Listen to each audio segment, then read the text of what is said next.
الحمد لله رب العالمين والعاقبة للمتقين والصلاة والسلام على نبينا محمد وعلى آله وأصحابه أجمعين أما بعد. محترم حضرات، اللہ کے نبی صلی اللہ علیہ وسلم کے صحابہ جن کے سامنے قرآن سب سے پہلے پیش کیا گیا، وہ قرآن مجید کو سمجھنے اور اس پر عمل کرنے میں بے مثال. اس طرح انہوں نے اس پر عمل کیا کہ ان کو پورا یقین تھا اس قرآن کے ماننے اور اس پر عمل کرنے میں ہی ہماری نجات اور کامیابی ہے، اور اس کے سوا کامیابی کا ہمارے پاس کوئی راستہ نہیں. یہ عقیدہ جب ان کے دل و دماغ میں پوری طرح بیٹھ گیا تھا، اسی لیے کبھی ایسا نہیں ہوا کہ قرآن کی کوئی آیت ان کے سامنے آئی ہو اور انہوں نے اس کو نظر انداز کر دیا ہو، اللہ کا کوئی حکم ان کے سامنے آیا ہو اور انہوں نے اس پر عمل نہ کیا ہو. ایسا نہیں ہوتا تھا.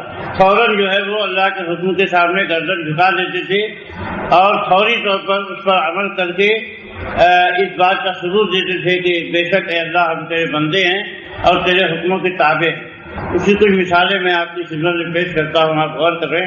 اس سے پہلے یہ آیت سنیں کہ اللہ تعالیٰ فرماتا ہے السابقون الاولون من المہاجرین والانصار والذین اتبعوهم بإحسان رضی اللہ عنہم ورضوا عنہ وأعد لهم جنات تجری تحتها الأنہار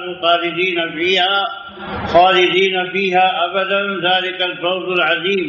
سورہ توبہ کی آیت ہے. اس کا مطلب یہ ہے کہ مہاجرین میں سے پہلے مہاجرین اور انصار میں سے سبقت کرنے والے پہلے لوگ اور جن لوگوں نے بھلائی کے ساتھ ان کی پیروی کی، اللہ ان سے راضی ہو گیا اور وہ اللہ سے راضی ہو گئے، اور اس نے ان کے لیے ایسی جنتیں تیار کی ہیں جن کے نیچے سے نہریں جاری ہیں، جن میں وہ ہمیشہ رہیں گے. یہ بڑی کامیابی ہے. اللہ تعالیٰ نے ان کے بارے میں گواہی دے دی کہ اللہ ان سے راضی ہے اور وہ بھی اللہ سے راضی ہیں، اور اللہ تعالیٰ نے ان کے لیے جنت پکی کر دی ہے کہ وہ جنت ہی میں رہیں گے، اور یہ بہت بڑی کامیابی ہے. اس لیے کہ انہوں نے کیا کیا؟ اللہ کے حکم کے سامنے گردن جھکا دیا تھا. مثالیں حضرت انس بن مالک رضی اللہ تعالیٰ عنہ بیان فرماتے ہیں کہ ما کان لنا خمر غیر فضیقکم ھذا الذی تسمونہ الفضیق. کہا کہ ہماری شراب بس یہ فضیق ہوتی تھی. فضیق جو ہے یہ کھجور غصب سے کچل کے اس کو رکھتے تھے، پھر شراب بناتے تھے. ایسی کھجور کی شراب ہماری تھی اور یہی ہم سب پیتے تھے. فإنی لقائم اسقی ابا طلحہ فلانا. ایک دن میں کھڑا ہو کر شراب پلا رہا تھا ابو طلحہ کو اور فلاں کو اور فلاں کو. وإذا جاء رجل فقال، کہ اسی درمیان میں ایک آدمی آیا، اس نے کہا هل بلغکم الخبر، کیا تمہیں خبر پہنچی؟ فقالوا ماذا، کہا کہ کیا خبر ہے؟ فقال حرمت الخمر، شراب حرام ہو گئی. قالوا، ان سب نے بیک زبان کہا کہ اہلک هذه القلال یا انس، اے انس یہ جو مٹکے بھرے ہوئے شرابوں کے اس کو بہا دو. ایک دو فوراً، یعنی جیسے خبر ملی کہ شراب حرام ہو گئی، کسی نے نہیں کہا کہ لاؤ ابھی تو پیتے ہیں، اب آج کے بعد چلیں گے، پوچھیں گے، دیکھیں گے، تحقیق کریں گے، تو پھر اس کے بعد جو ہے ختم کریں گے. جب یہ کیونکہ سب ثقہ تھے اور ایک دوسرے پہ پورا اعتماد تھا، ایک کہا کہ شراب حرام ہو گئی تو کچھ تعمل اور سوچ فکر کی ضرورت نہیں ہے. کہا کہ فوراً مٹکے اٹھ کے سب بہا دو، اور کہا کہ فما سألوا عنہا ولا راجعوها بعد خبر الرجل. یہ کہا کہ نہ اس کے بارے میں کوئی تحقیق و تفتیش کی اور نہ مراجعہ کیا، جیسے اس آدمی نے خبر دی ویسے یہ کام ہو گیا. اور یہ روایت اللہ آپ کا بھلا کرے بخاری شریف کی روایت ہے، جو ہے امام بخاری نے کتاب التفسیر باب لا تحرموا طیبات ما احل اللہ لکم میں اس روایت کو بیان کیا ہے.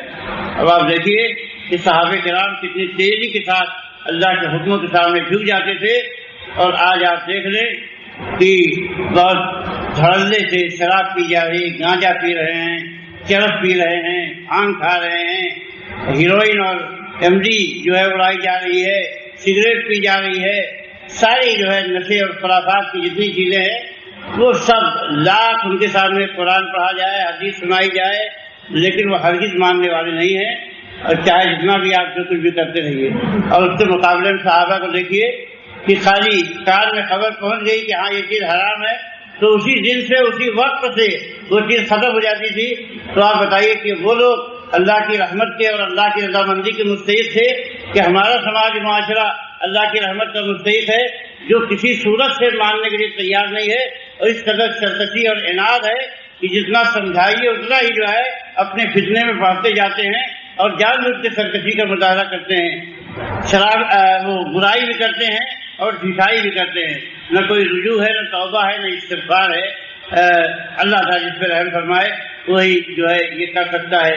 انا للہ و انا الیہ راجعون. دوسرا جو ہے واقعہ حضرت براء رضی اللہ تعالیٰ عنہ کی روایت سے ہے.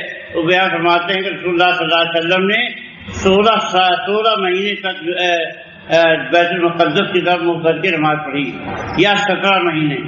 اور لیکن ان کی چاہت یہ تھی کہ قبلہ جو ہے بیت اللہ کو بنا دیا جائے، بیت المقدس کو بجائے بیت اللہ شریف قبلہ ہو جائے. اور انہوں نے جو ہے صلاۃ عصر پڑھی اور ان کے ساتھ کچھ لوگوں نے بھی صلاۃ عصر پڑھی.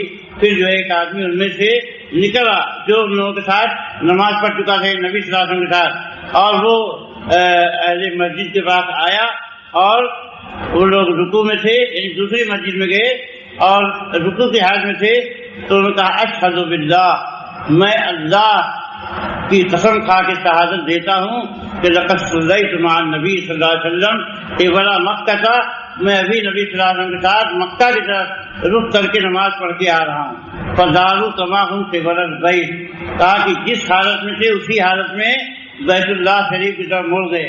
تو یہاں بھی ایک ہی آدمی نے خبر دی تھی، ثقہ تھے، اور ان کی بات سنتے ہی یہ نہیں کہا کہ چلو تحقیق کریں گے، یہ کریں گے، وہ کریں گے، یا جو ہے سوچیں گے اور کریں گے، بلکہ فوری طور پر دیکھا کہ اللہ کے نبی اور صحابہ نے یہ کام کر لیا ہے تو وہی کام فوری طور پر انہوں نے کر لیا. تو یہ دراصل اللہ تعالیٰ کی رضامندی کام. اسے بھی بخاری شریف میں یہ روایت موجود ہے، بخاری نے اس کو روایت کیا ہے. اور اس کے علاوہ جو ہے ایک اور حدیث ہے جس میں عائشہ رضی اللہ تعالیٰ عنہ بیان فرماتی ہیں کہ یرحم اللہ النساء المہاجرات الاول لما انزل اللہ ولیضربن بخمرہن علی جیوبہن شققن مروطہن فاختمرن بها. فرماتے ہیں اما عائشہ فرماتی ہیں کہ اللہ رحم فرمائے پہلی مہاجر عورتوں پر کہ جب اللہ نے آیت نازل کی کہ اپنی اوڑھنیوں کا بکر اپنے گریبانوں پہ مار لیا کریں تو انہوں نے اپنی چادریں پھاڑی اور پھاڑ کے ان کو اپنی اوڑھنی بنا دیا. جو ہے یعنی جیسے آیت ان کے سامنے پہنچی فوراً جو ہے پردہ کرنے لگی. ایسے ہی ابن ابی حاتم نے بطریق عبداللہ ابن حسین روایت کیا ہے. حضرت صفیہ اس کی راویاں بیان کرتی ہیں کہ ذکرنا عند عائشہ نساء قریش وفضلہن، کہا کہ ہم نے عائشہ رضی اللہ تعالی عنہا کے سامنے قریشی عورتوں کا ذکر کیا، ان کی فضیلت بیان کی. فقالت ان نساء قریش لفضلا، یقیناً قریش کی عورتیں فاضلہ عورتیں ہیں اور بہت اچھی عورتیں ہیں. ولكن والله ما رأيت أفضل من نساء الأنصار أشد تصديقا بكتاب الله ولا إيمانا بالتنزيل لقد أنزلت سورة النور. کہتی ہیں کہ مگر اللہ کی قسم میں نے انصاری عورتوں سے زیادہ افضل اور کتاب اللہ کی تصدیق کرنے والیاں اور تنزیل پر ایمان رکھنے والیاں نہیں پایا. کہتی ہیں کہ سورہ نور کی آیت نازل ہوئی وَلْيَضْرِبْنَ بِخُمُرِهِنَّ عَلَى جُيُوبِهِنَّ، کہ جب یہ آیت نازل ہوئی جس میں اوڑھنی ڈالنے کا حکم دیا گیا ہے تو وہ سب ان کے مرد جب ان کے گھر میں لوٹ کر آئے اور انہوں نے قرآن کی یہ آیت ان کے سامنے پیش کی تو کہتے ہیں مَا مِنْهُنَّ امْرَأَةٌ إِلَّا قَامَتْ إِلَىٰ مِرْثِهِنَّ، کہا کوئی عورت ایسی نہیں تھی جس نے قرآن کی آیت کو سنا ہو اور اپنی چادر کی طرف بھاگ کے نہ گئی ہو. اس چادر کی طرف گئی تو پھاڑا اور پھاڑ کے جو ہے صبح کی نماز میں جب گئی تو جو ہے وہ ایسے اپنا دوپٹہ جو ہے اوڑھنی باندھے ہوئی تھی، یعنی کالی کالی جو ہے سب چادریں سے ان کو باندھ لیا تھا کہ ایسا لگتا تھا ان کے سروں پہ کوے بیٹھے ہوئے ہیں.